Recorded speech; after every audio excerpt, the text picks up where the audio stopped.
Tugan vatanım, güllü yer gül açar, güzel aşka vadım, dünya nurun saçar.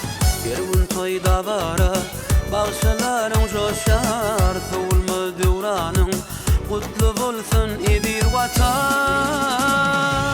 Bahtiyar zamanında güllü vatan, can vatanım, halkın canı tüyen arka dağlı mehribanlı gerçek güllü vatan. Bahtiyar zamanında güllü vatan, can vatanım, halkın canı tüyen arka dağlı mehribanlı gerçek güllü vatan. Dostluk yolun kuruyat, dünyanın güreğini, toy saçağın yadıyat, mihmana gelenlere, atlı öğe var yat, dedi ödü görüşler bile.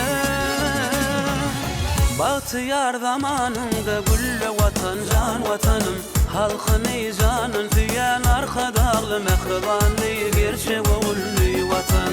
Bahtiyar zamanında güllü vatan, can vatanım, halkın canın tüyen arka dağlı mehribanlı gerçek güllü vatan.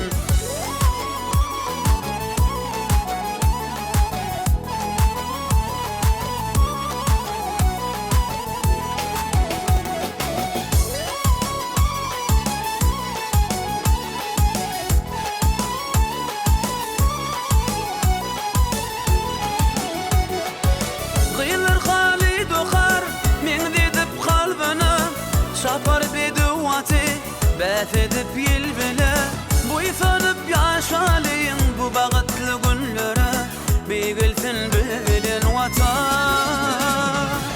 Bahtiyar zamanında güllü vatan, can vatanım, halkın canın tüyen arka dağlı mehribanlı gerçek güllü vatan. Bahtiyar zamanında güllü vatan, can vatanım, halkın canın tüyen arka dağlı mehribanlı gerçek güllü vatan.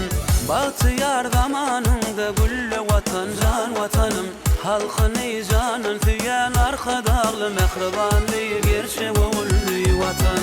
Bahtiyar zamanında güllü vatan, can vatanım, halkın canın tüyen arka dağlı mehribanlı gerçek